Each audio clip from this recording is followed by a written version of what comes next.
जवळपास निश्चित झालेला आहे। त्यांचे समर्थक बोलतायत आणि आत्ताची अपडेट पहा। विजय थलपती यांच्या ड्रायव्हरचा मुलगा आघाडीवर आहे। एक वेगळा पॅटर्न विजय थलपतीनं तामिळनाडूमध्ये सेट केलाय। ड्रायव्हरचा मुलगा सुद्धा या पक्षाकडून निवडणूक लढवतोय आणि तो सुद्धा आमदार बनण्याच्या दिशेने त्याची वाटचाल सुरू झालेली आहे। एक नवीन पॅटर्न विजय थलपतीनं तामिळनाडूमध्ये सेट केलेला आहे। विजय थलपती आता तामिळनाडूमध्ये 109 जागांवर टीव्हीके पुढे आहे। 117चा मॅजिक फिगर गाठण्यासाठी अवघ्या 8 जागांची त्यांना आवश्यकता आहे आणि या 8 जागा त्या पुढच्या तासा 2 तासात ते पुढे जातात का हे पाहणं महत्त्वाचं असेल आणि तसं झालं नाही तर AIDMK टीव्हीकेला पाठिंबा देणार का, ज्या अर्थी स्टॅलिनच्या विरोधातला हा सगळा कल आहे, त्यामुळे कदाचित त्यांची मदत घेतली जाणार नाही अशी दिसते। बंगालमध्ये काय स्थिती आहे पहा। पश्चिम बंगालच्या TMC कार्यालयाबाहेर शांतता, कार्यकर्ते निराश झालेत। भाजपला बहुमत मिळालंय। डाव्यांचंही पानिपत जवळपास झालेलं आहे। त्या अनुषंगाने डाव्यांच्या कामगिरीचा आपल्याला आढावा घ्यावा लागणार आहे। पण आता पश्चिम बंगालमधले जे अपडेट्स येत आहेत त्यानुसार भाजपला बहुमत मिळतं। 197 जागांवर भाजप पुढे आहे।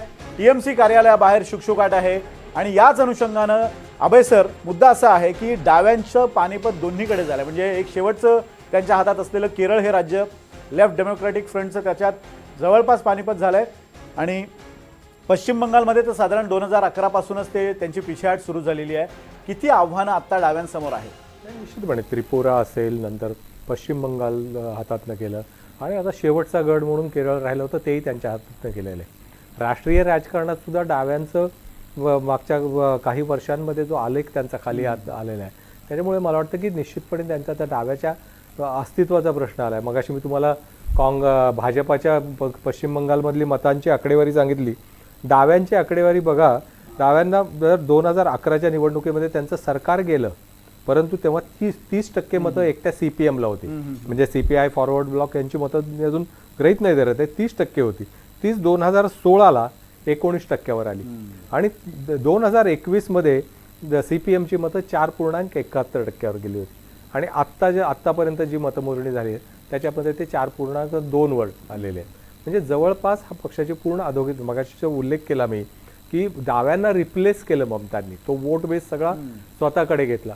त्याच्यामुळे पुढच्या काळामध्ये डाव्यांना तिथे आता विरोधी पक्षात जर ममता बॅनर्जी बसलेल्या असतील आणि त्यांचं आक्रमक नेतृत्व आपण बघितलं तर त्या प्रभावी विरोधी पक्षनेत्या निश्चितपणे असतील। मग अशा वेळेस बाउन्स बॅक करण्यासाठी डाव्यांना कोणता स्पेस मिळणार, तर आज तरी ती नाही मिळणार असं दिसतंय।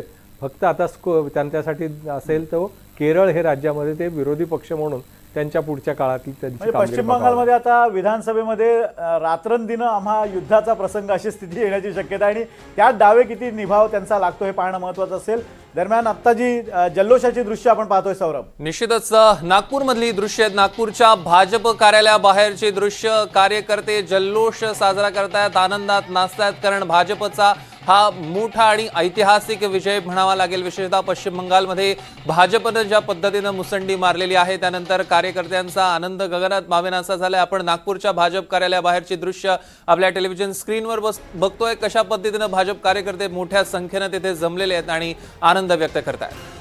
नागपूरच्या भाजप कार्यालयाबाहेरची दृश्य आहेत। दुसरी गोष्ट म्हणजे भाजप पुण्यामध्ये कोणताही जल्लोष करणार नाही, कारण नसरापूरची घटना पाहता भाजपनं हा निर्णय घेतलेला आहे की पुण्यामध्ये कोणताही जल्लोष केला जाणार नाही, विजयाचं सेलिब्रेशन केलं जाणार नाही। मात्र मुंबईमध्ये त्यांच्या मुख्यालयाबाहेर मोठं सेलिब्रेशनचं नियोजन करण्यात आलेलं आहे, तिथले सुद्धा आपण अपडेट्स घेणार आहोत। तुर्तास नागपूरमध्ये भाजप कार्यालयाबाहेर मोठा जल्लोष सुरू झालेला आहे। या क्षणाची आपण एक मोठी बातमी आपण बघतोय। नागपुरातली आपण दृश्य काही क्षणापूर्वी बघत होतो, जिथे भाजप कार्यकर्ते मोठ्या संख्येनं जमले होते आणि आनंद व्यक्त करत होते। भाजप कार्यालयाबाहेरचा जल्लोष आपण अगदी काही वेळात बघणार आहोत आणि ठिकठिकाणी आता भाजप कार्यकर्त्यांच्या नेत्यांच्या प्रतिक्रिया यायला सुरुवात झालेली आहे इतक्या मोठ्या ऐतिहासिक विजयानंतर। दरम्यान ग्राफिक्सच्या माध्यमातून एकदा आपण आता